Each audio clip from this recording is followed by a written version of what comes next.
नमस्कार, मैं कमलेश कबीर आपका एक बार फिर स्वागत करता हूं इस नए एपिसोड में।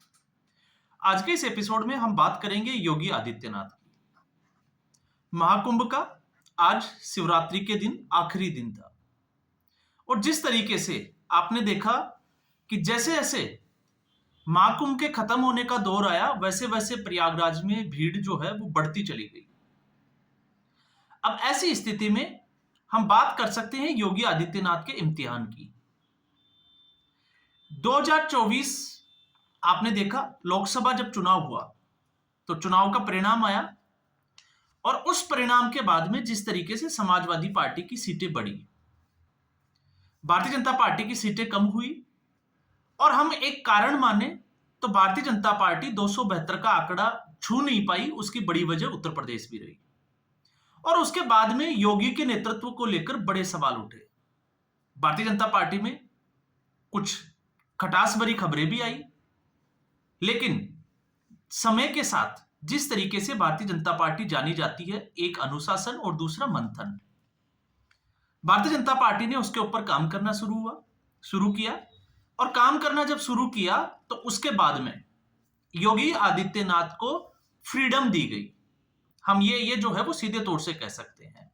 आपने देखा होगा केशव प्रसाद मौर्य वाला चैप्टर चला था, दिल्ली भी तलब किया गया था और उसी दौर में योगी आदित्यनाथ की लगातार जो है वो आरएसएस संघ प्रमुख मोहन भागवत के साथ में लगातार मीटिंग होना। उसके बाद से ही लगा कि जैसे योगी आदित्यनाथ को एक पूरे तरीके से जो है वो फ्रीडम दे दी गई कि वो खुलकर बैटिंग करे। अब हिंदुओं के फायर ब्रांड नेता के नाम से जाने जाते हैं।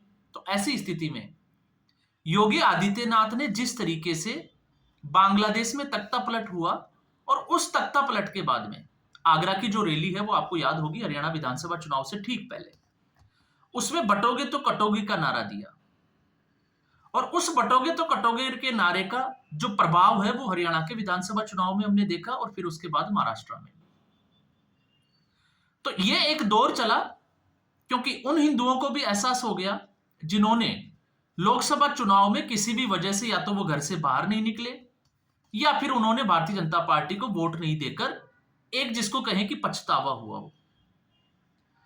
अब ऐसी स्थिति में जब योगी आदित्यनाथ की हम बात करें कि योगी आदित्यनाथ लगातार इस वक्त भारतीय राजनीति में अगर कोई राजनेता अगर इम्तिहान से गुजर रहा है तो वह है योगी आदित्यनाथ।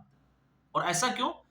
ऐसा इसलिए क्योंकि ज्यादातर जो सामुदायिक जो दंगे हैं उनका केंद्र हमेशा से आजादी के बाद से उत्तर प्रदेश रहा है। मुरादाबाद हो, मुजफ्फरनगर हो, वो तमाम तरीके के दंगे जो है वो उत्तर प्रदेश ने देखे हैं। इसलिए उत्तर प्रदेश की राजनीति में ये एक जो है वो बहुत बड़ा अध्याय है।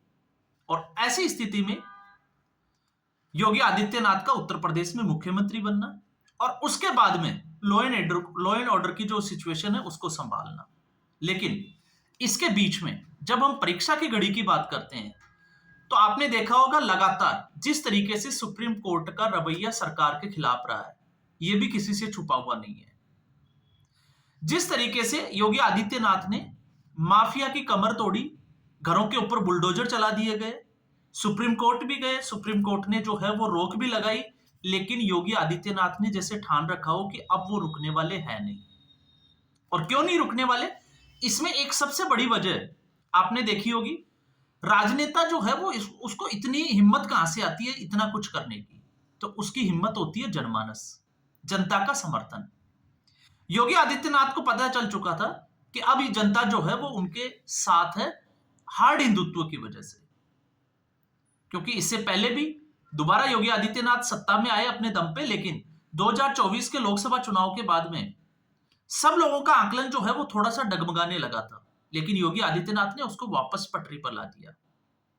और उसी घड़ी में आपने देखा जिस तरीके से बाई इलेक्शन हुए और बाई इलेक्शन में समाजवादी पार्टी की या हम कहें कि मुस्लिम बाहुल्य सीटों का भी योगी आदित्यनाथ को जीत जाना, एक ये सबसे बड़ा कारण कॉन्फिडेंस का। और दूसरा जिस तरीके से नवंबर में आपने देखा कि 18 नवंबर को कोर्ट का जो फैसला था संबल को लेकर, तो इसमें इम्तिहान में जो है वो दो बड़ी चीजें हैं, एक संबल की घटना और दूसरी फिर हम आते हैं प्रयागराज। जिस तरीके से संबल में एक पूरी प्लानिंग करके जो है वो दंगे करवाए गए। और प्लान क्या था? प्लान जो है वो एक्सपोज भी हो चुका है, क्योंकि जिन 3 लोगों में से 3 लोगों को गिरफ्तार किया था, उसमें से जैसे मुल्ला अफरोज की हम बात कर सकते हैं और दूसरा एक गुलाम। उस गुलाम ने जो खुलासे किए, उससे आपको समझ में आएगा कि दंगा जरूरी क्यों था और उसमें प्लान विष्णु शंकर जैन का क्या था। तो ऐसी स्थिति में हथियारों की तस्करी, क्योंकि दंगे होंगे तो हथियारों की डिमांड बढ़ेगी, तो हथियारों की तस्करी में वो लिप्त था। और दूसरा, जिस तरीके से समाजवादी पार्टी के एक और सांसद के ऊपर आपने देखा, इससे पहले भी आजम खान से लेके अतीक अहमद और तमाम तरह के जो बाकी लोग थे, उनका जिस तरीके से समाजवादी पार्टी के साथ संबंध रहा, तो उसमें एक नेता जिस तरीके से सफीरुर रहमान बर्क, जो अभी जो सांसद है उनके पिताजी, उनका नाम आया कि उन्होंने जो है वो 2014 में एक विरोधी राजनेता की हत्या करवा दी गई थी, उसमें भी वो शामिल था। लेकिन आपने देखा कि उसके बाद में जिस तरीके से योगी आदित्यनाथ ने संभल की जो इसको कहें कि परिस्थिति थी या स्थिति थी, उसको संभाला। और उसके बाद में जिस तौर तरीके के लिए वो जाने जाते थे, बड़ा सवाल था कि शायद इस घटना के बाद, और जिस तरीके से कोर्ट का ऑर्डर था, कि शायद योगी आदित्यनाथ इस तरीके का फैसला नहीं करेंगे। लेकिन हुआ क्या? हुआ इसके उलट, संभल को पूरा खोद दिया गया, बुलडोजर भेज दिए गए, और स्थिति यह बनी कि वहां के सांसद जियाउर रहमान बर्क को फरारी तक काटनी पड़ी। आपको पता होगा फिर उसके बाद में उनको अंतरिम राहत मिली।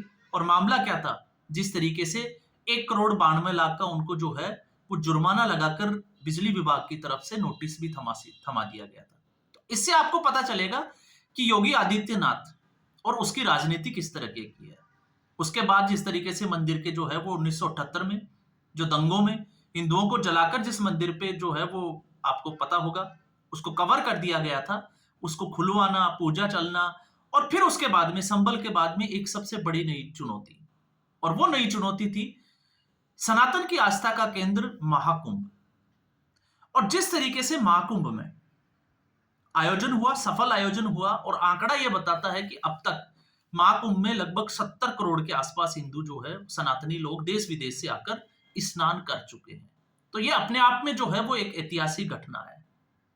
और उस ऐतिहासिक घटना में अब वो चाहे किसी साजिश के तहत हो या कैसे भी हो, छोटी मोटी अगर वो एक घटना को हम छोड़ दें जो थोड़ी सी हृदय विदारक घटना थी, उसके अलावा इस पूरे जो महाकुंभ था उसका मैनेजमेंट देखना, ये अपने आप में जो है वो काबिले तारीफ है।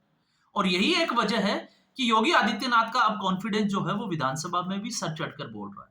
जिस तरीके से योगी आदित्यनाथ ने वामपंथी मीडिया को, क्योंकि एक दरबारी मीडिया जो है वो लगातार ये कोशिश करता है कि किसी भी तरीके से भारतीय जनता पार्टी के खिलाफ कोई मसाला खबर मिले तो फिर उनकी जो है वो टीआरपी बढ़ जाए और मोदी और योगी को गाली देने का एक मौका मिल जाए। उन वामपंथियों को, समाजवादियों को और कांग्रेस पार्टी के जो रहनुमा थे, उनको जिस तरीके से विधानसभा के पटल पर योगी आदित्यनाथ ने आड़े हाथों लिया, और उसमें सबसे बड़ा जो स्टेटमेंट, और वो स्टेटमेंट ये कि जिसकी जैसी सोच उसको वैसा ही दिखता है, जिसका जैसा नजरिया वो वैसा ही देखता है। तो आखिर महाकुंभ से लोगों को मिला क्या? आपने देखा होगा रवीश कुमार राम मंदिर को लेके भी, अजीत अंजुम, अशोक वानखेड़े, अभिसार शर्मा लगातार ये सनातन को गाली देने के बहाने जो है वो हमेशा यही मुद्दा उठाते हैं कि आस्था से मिलता क्या है? क्या बेरोजगार वो रोजगार मिलता है? लेकिन जिस तरीके से योगी आदित्यनाथ ने जवाब दिया कि इस पूरे महाकुंभ में गिद्धों को लाशें मिली, सुअरों को गंदगी मिली। तो आप देखिए जिस तरीके से जो है वो कटाक्ष किया। अब आप इससे समझ सकते हैं कि गंदगी किसको मिली। तो गंदगी उनको मिली जो प्रयागराज में जो है वो पानी को गंदा होने का, उसमें क्लोरोफॉर्म होने की जो है वो लगातार ये कहते थे कि ये नहाने योग्य नहीं है, उन लोगों को सुअर करार दे दिया कि सुअरों को उसमें गंदगी। और जो लोग जो है वो लाशों की बात करते थे, भगदड़ की बात करते थे, उनको गिद्ध। और फिर उसके बाद में जिस तरीके से उन्होंने आगे बात की कि जिनको भक्त जो थे उनको भगवान मिले, जो बेरोजगार थे उनको रोजगार मिला, अमीरों को जो जिस तरीके से उन्होंने कहा कि व्यवसायियों को व्यवसाय मिला, उस तरीके से विधानसभा में। लेकिन इसके साथ में उस योगी आदित्यनाथ ने एक टिप्पणी और की और वो बड़ी दिलचस्प थी। उससे भी आपको अंदाजा लगेगा कि कॉन्फिडेंस लेवल आखिर योगी आदित्यनाथ का इतना आया कहां से। तो वो कॉन्फिडेंस आया जिस तरीके से उन्होंने अखिलेश यादव को टप्पू और राहुल गांधी को पप्पू ये विधानसभा के पटल तक कह दिया। अब आप सोच सकते हैं कि इसके बाद से ही दबाव इतना था, जिस तरीके से अखिलेश यादव हरिद्वार गए, फोटो खिंचाई, लेकिन आखिर महाकुंभ जाना पड़ा। क्यों जाना पड़ा अब आप समझ सकते हो, क्योंकि 2027 का चुनाव है। राजनीतिक समीकरण अभी से जो है वो बनना शुरू हो गए हैं। लेकिन अब विपक्ष की एक सबसे बड़ी समस्या है कि अगर इतनी आबादी में सनातनी लोग जो है वो आस्था के इस कुंभ में डुबकी लगा चुके हैं, तो अगर वोट होगा तो फिर इसका रिजल्ट परिणाम क्या आएगा। तो अब आप सोच सकते हो कि आखिर योगी आदित्यनाथ के इस तरीके से जो कॉन्फिडेंस जो विधानसभा में और उनकी राजनीति में इस वक्त जो देखने को मिला है लोकसभा चुनाव के बाद में, लगा था कि योगी आदित्यनाथ जो है वो कमजोर पड़ गए हैं, लेकिन योगी आदित्यनाथ इसके उलट जो है वो ज्यादा मजबूत होकर आए। और अब ऐसी स्थिति रही तो आप आने वाले समय में देख लीजिएगा जिस तरीके से राहुल गांधी मायावती के ऊपर जो है वो निशाना साध रहे हैं, उसकी वजह भी जो है वो जल्द ही सामने आने वाली है। और अखिलेश यादव और कांग्रेस पार्टी की जो दूरियां हैं वो भी अब बहुत जल्द जो है वो सामने आने वाली है। और इसके पीछे सिर्फ और सिर्फ अगर आप देखोगे तो एक ही व्यक्ति जो है वो खड़ा दिखाई देगा, और वो है योगी आदित्यनाथ। तो ये जो है वो योगी आदित्यनाथ का कॉन्फिडेंस है।